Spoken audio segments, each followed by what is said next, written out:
the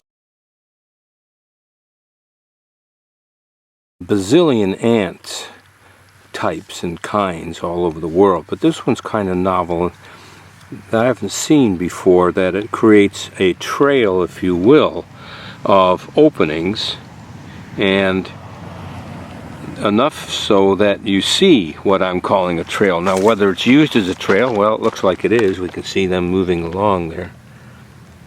So this is kind of novel that there are that many openings. You wonder if their nest is also linear. There's another interesting ant feature. It's created its own mound, which is quite ironical and appropriate. Look how tiny and small these are. It's redundant. But what's interesting is that crescent-shaped mound that they build. Does it somehow protect them from the sun, which comes from the right? I wouldn't think so, since they awaken on the sun from its heat. There's another interesting formation. It's again somewhat crescent-shaped, more dominantly to the northwest as I'm orientated on it right now. Why that white? I wonder what that is and why it's particularly there. Did they just run into a deposit of something like calcium? Just a single hole and a lot of white. It's interesting because you're looking at this double or multiple holed mound, but as I pan back up, you can see that there's an area maybe 1.25 feet long by 1 foot wide. Shallow mound that I believe we were able to see or notice from the visitor center. Notice it's not conical. It has some length to it. How they picture this low platform mound did not have any buildings on it. It appears there were important structures at the ground surface which were burned and then covered over to create a platform mound that was ramped around the sides. It may have served a ceremonial function for the community.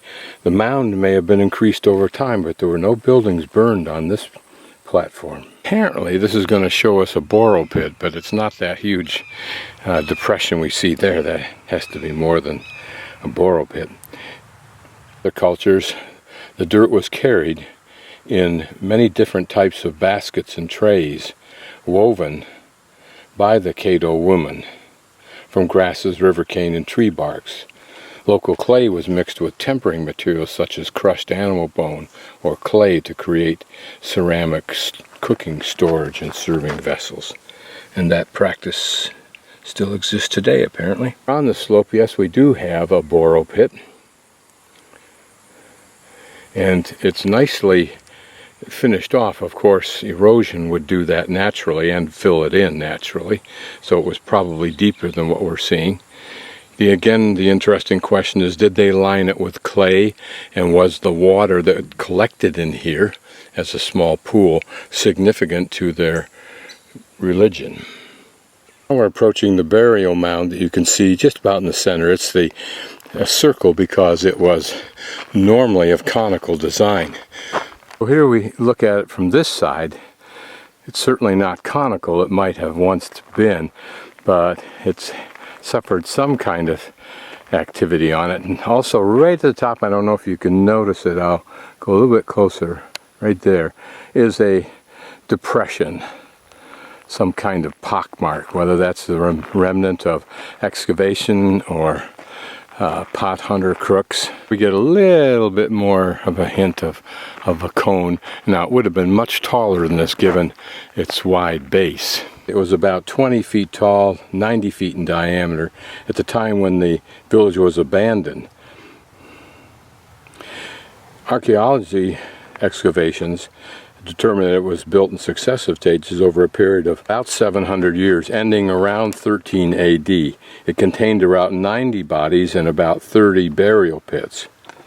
Burial here was reserved for community leaders, and evidence suggests that family members or servants may have been sacrificed and interred along with them. Wow. There's a price to pay for the good life. From this vantage point, we can see that now the mound is elongated and far from conical in configuration. Here is the El Camino Real, which was a road actually for trade, and this community was on it and part of it.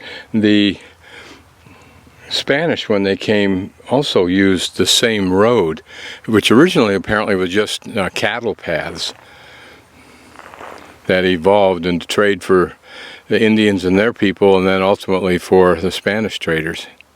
It's not open yet, but it will be open at some point in time for a hike. You can see how Caddo cultural area took in a bit of that El Camino Real de los Tejas. This interpretive board points out that this site probably have all the rest of our sites, or many of them, had a natural spring that provided continuously fresh water and motivated them to actually live here. Now, some of them sites we've been at, of course, were right on a river, and that served the same function apparently.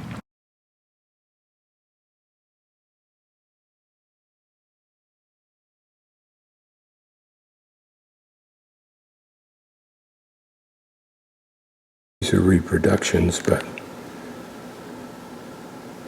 part of the conch shell. These are pendants.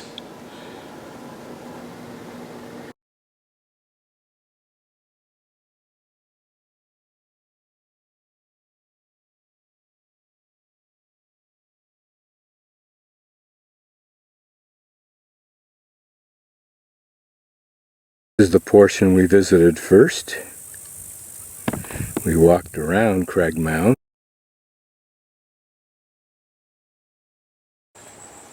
Spiro Mounds, and we're going to take the route to the right.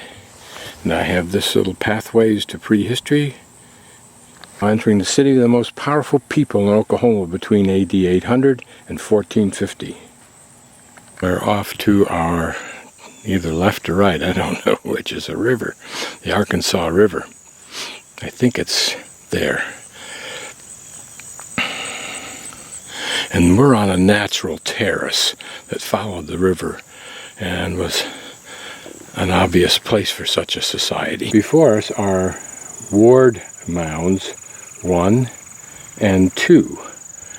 2 is just to the left of that hay bale. Ward Mounds were the first mounds to be excavated at this site in 1913 through 14. Built over the remains of houses. The mound was 75 feet in diameter, 3.5 feet high.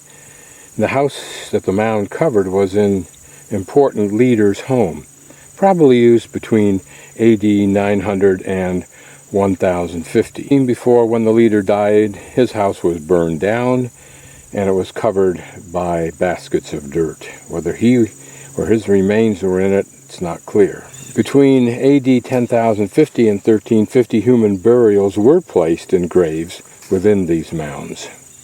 There were at least 38 burials in Ward Mound 1, most placed into the top of the mound after it was built. Ward Mound 2 was slightly smaller in diameter, treated in the same way.